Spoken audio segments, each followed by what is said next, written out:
What's up guys, today we're going to be reviewing The Devil All the Time, Netflix's latest original film based on the book of the same name. It's a slow burn psychological thriller set across a 1950s-1960s western backdrop and focuses on several unrelated but interweaving plotlines that attempt to portray a tempestuous landscape filled with morally depraved characters.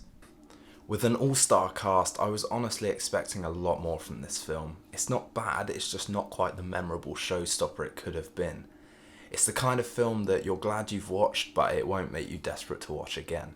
This idea of separate narratives operating in the same world isn't unfamiliar to us, it's something Tarantino nailed in Pulp Fiction, something the Coen brothers do frequently in films like Burn After Reading, Hail Caesar, or The Ballad of Buster Scruggs, and something that can really help in world building like in Sin City. But for me, I'm not sure it really worked well here. One way or another, all of the individual plotlines hinge around Tom Holland's character, but none of them carry enough weight to stand alone in a truly engaging way in the meantime. So I think the main thing keeping you hooked going through is wondering how it's all going to overlap at the end, and that makes each individual story dependent on each other rather than independently compelling. The one storyline that sticks out like a sore thumb is the serial killers, a plot thread which really added nothing to the conflict of the wider narrative and felt incongruous with the much more humanistic reality that the tone was striving to create. In my opinion, getting rid of this plotline would have gelled the other narrative arcs together much more effectively and cut down an excessive runtime, because a slow burn film feels slow already without a 2 hour and 20 minute runtime to drill in that sense of monotony. If you're going to keep cutting back and forth between these stories, then each story does need to grab you, otherwise you're just going to treat it as an interval before you get back to the characters you really care about. And with that in mind, the performances are all top notch. I know that the main appeal for this film has been the cast, spearheaded by Tom Holland and Robert Pattinson, but for me it's Bill Skarsgård and Harry Melling who steal the show from the get-go.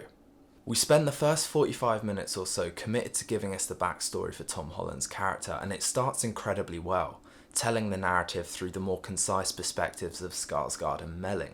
It begins with a stronger sense of focus and direction that inevitably loosens as the story progresses and we have more characters to divert to.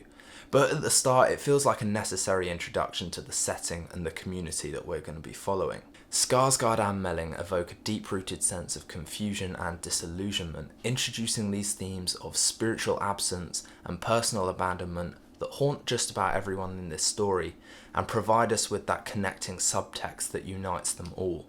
To spend so long setting the scene felt like we were kind of shortchanged with the other characters though, and as is always the case with time jumps and actor switches, which is my main criticism with Moonlight, is that as a viewer you're asked to see the same character in different actors. So because you get used to seeing the face of the child inhabiting the character of Arvin for 3/4 of an hour, when Tom Holland does eventually show up, you feel like you have to suddenly reconnect with a new face and a new part of the story. So I think that maybe a shorter prologue would have benefited the film in that regard. Otherwise though, it's great. As is the case with many a slow burn film, the narrative overlap brings a lot of violence and gore that does feel welcome after all of the wrongdoings that these characters have committed throughout. Robert Pattinson nails the sleazy preacher vibes and adds another great performance to his resume, and it's nice to see Tom Holland diving into a grittier story and a much more mature character in a way that Spider-Man hasn't really allowed him to do.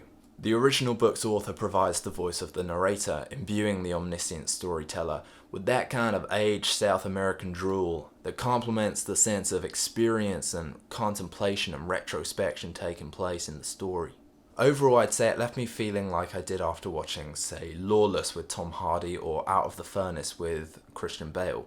Great slow burn films set in a self-governed Western setting that feel like they're bordering on being something special in terms of thematics and narrative, but without ever quite hitting the mark.